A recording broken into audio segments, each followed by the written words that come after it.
ছয় ছয় ছয় ছয় নয় তিন ছয় নয় তিন ছয় নয় তিন আসসালামু আলাইকুম রহমতুল্লাহ।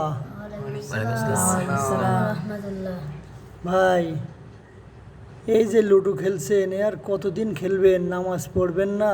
আল্লাহর পথে কি আসবেন না? না ভাই, নামাজ পড়া ধরেন।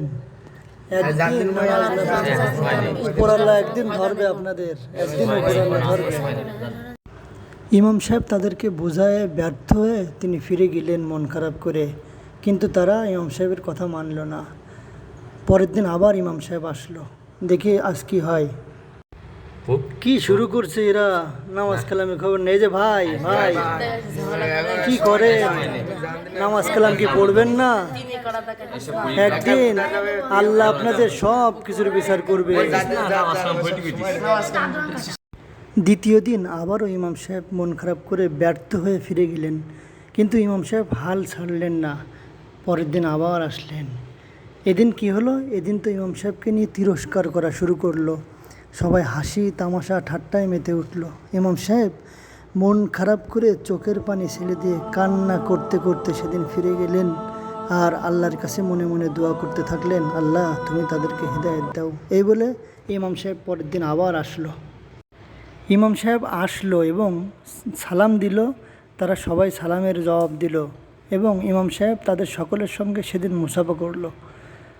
আর মুসাফা শেষ করে তাদের মাথায় হাত বুলিয়ে পূর্বের ন্যায় তাদের বোঝাইতে থাকলো, আর কতদিন লুডো খেলবেন? নামাজ কালাম কি করবেন না? ইমাম সাহেবকে তারা পূর্বের ন্যায় হেউ প্রতিপন্ন করতে থাকলো আর বলল, যান যান। সেদিন তো ইমাম সাহেবকে তারা জোরে ধাক্কা মারতেও দ্বিধা করলো না। ইমাম সাহেব মন খারাপ করে আজও চলে গেল। ইমাম সাহেব চলে যাওয়ার পরে তারা একে অপরকে বলতে থাকে যে এই যে প্রতিদিন ইমাম সাহেব এসে দাওয়াত দেয়, আর তো ভালো লাগে না, একটা যুক্তি বের করো তো, কী করা যায়? তো তারা ইমাম সাহেবকে অপমান করার জন্য বের করলো এক যুক্তি, আর যে যুক্তিটা তাদের ভিতরে থাকা ছোট্ট ছেলে রিফাতের মোটেও ভালো লাগলো না।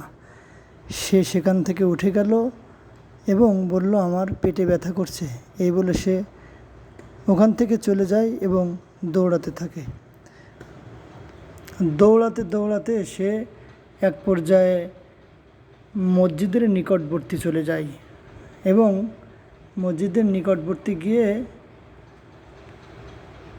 ইমাম সাহেবের কাছে চলে যায়। ইমাম সাহেবের পাশে বসে এবং সালাম দেয়, দিয়ে তাদের যুক্তির ঘটনা সব এক এক করে বলতে থাকে ইমাম সাহেবকে। আসসালামু আলাইকুম হুজুর। আর সে কাঁদতে থাকে মন খারাপ করে। আসলে ওই দুষ্টু ছেলেগুলো যুক্তি করছিল তাদের বন্ধুদের ভিতরে একজন মৃত্যুর ভান করবে এবং ইমাম সাহেবকে জানাজার জন্য ডাকবে, আর যখন ইমাম সাহেব তাকবীর শুরু করবে তখন সে ওই খাটিয়ার ভিতর থেকে এসে উঠবে, যাতে ইমাম সাহেব ভয় পাবে এবং অপমান অপদস্থ হবে। ইমাম সাহেব তার কথা শুনে গায়ে হাত দিয়ে বললেন, আচ্ছা যাও বাবা, আল্লাহ একটা ফায়সালা করবে ইনশাআল্লাহ। আর ইমাম সাহেব ভাবতে থাকে, আমি তাদের নামাজের দাওয়াত দিলাম আর তারা আমাকে নিয়ে এই পরিকল্পনা করলো। ঠিকই তারা পরিকল্পনা মতো ইমাম সাহেবকে অপমান করার জন্য মিথ্যা লাশ নিয়ে তারা মসজিদের সামনে হাজির হলেন এবং মিথ্যা লাশের খাটিয়া তারা নিচে রাখলেন এবং তাদের ভিতর থেকে একজন ইমাম সাহেবের কাছে ছুটে আসলেন। ইমাম সাহেব তখনও হতভম্ব হয়ে মসজিদের ভিতরে বসে আছে আর ভাবছেন, আমি তাদেরকে দিনের দাওয়াত দিতে গেছিলাম, কিন্তু তারা আমার সাথে কি ব্যবহার করলো আর কি পরিকল্পনা করছে তারা। আসসালামু আলাইকুম হুজুর হুজুর হুজুর। হুজুরের কাছে আসে এবং মার সাথে মামুর বাড়ির গল্প দেওয়ার মতো হুজুরের কাছে বলতে থাকে। হুজুর তাকে বলে, আচ্ছা যাও, আমি আসছি। হুজুর জানাজার নামাজ পড়ানোর নিয়ত করে মসজিদ থেকে বের হলো এবং জানাজার নামাজের সামনে দাঁড়ালেন এবং সকলকে বলতে থাকেন, জানাজার নামাজের নিয়ত এভাবে এভাবে করবেন, এইভাবে আদায় করবেন। এই বলে হুজুর নামাজ শুরু করলো এবং সেদিন ঘটলো এক অবিস্মরণীয় ঘটনা। জানাজার নামাজ সারা জীবন হুজুর 4 তাকবীরে পড়াইছে, যারা পিছনে ছিল তারাও 4 তাকবীরে পড়ছে, কিন্তু সেদিন হুজুর 5 তাকবীরে নামাজ শেষ করলো। কিন্তু মজার বিষয় হলো, ওই যে হুজুরকে অপমান করতে চেয়েছিল যে ছেলেটা, সে কিন্তু খাটিয়ার ভিতরেই শুয়েছিল, বাট সে হুজুরকে অপমান করতে পারলো না। আল্লাহ তাআলা হুজুরকে অপমান অপদস্থ হওয়া থেকে বাঁচিয়ে দিল এবং সেই ছেলেটা সত্যি সত্যিই মৃত্যুবরণ করলো। হুজুর দাঁড়ান, আপনার কাছে দুটো প্রশ্ন। হুজুর বলল, আচ্ছা ঠিক আছে, 2টা কেন, তোমার কাছ থেকে আরও প্রশ্ন শোনা হবে, চলো ভিতরে চলো, ভিতরে গিয়ে বসে কথা বলি। এই বলে হুজুর তাকে ভিতরের দিকে নিয়ে গেলেন। তার বাকি বন্ধুগুলো তার মৃত্যুতে শোকাহত হয়ে কাঁদতে থাকে আর বলতে থাকে যে কেন যে হুজুরকে অপমান অপদস্থ করার এই প্ল্যান পরিকল্পনা করছিলাম, আল্লাহ আপনি আমাদেরকে মাফ করে দেন আল্লাহ।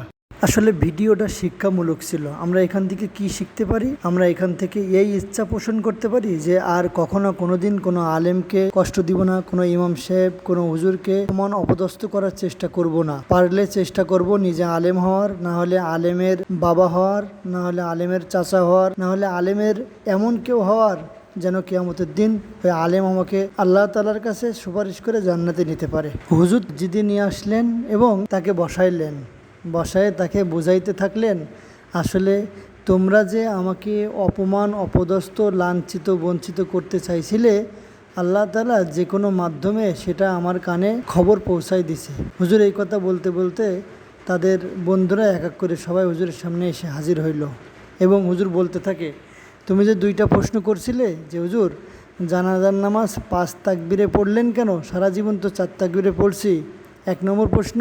আর 2 নম্বর প্রশ্ন, আমার বন্ধু তো জীবিত ছিল হুজুর, কিন্তু কিভাবে মারা গেল? তখন হুজুর তাদেরকে বলতে থাকে যে দেখো, 5 তাকবীরে জানাজা পড়ার প্রথম কারণ, আমি যখন প্রথম তাকবীর দিছি তখন তোমার বন্ধুকে মৃত্যুবরণ করাইছি, মানে মেরে নিছি। পরে যে তার 4 তাকবীর দিছি, ওই 4 তাকবীরে আমি জানাজা সম্পন্ন করেছি।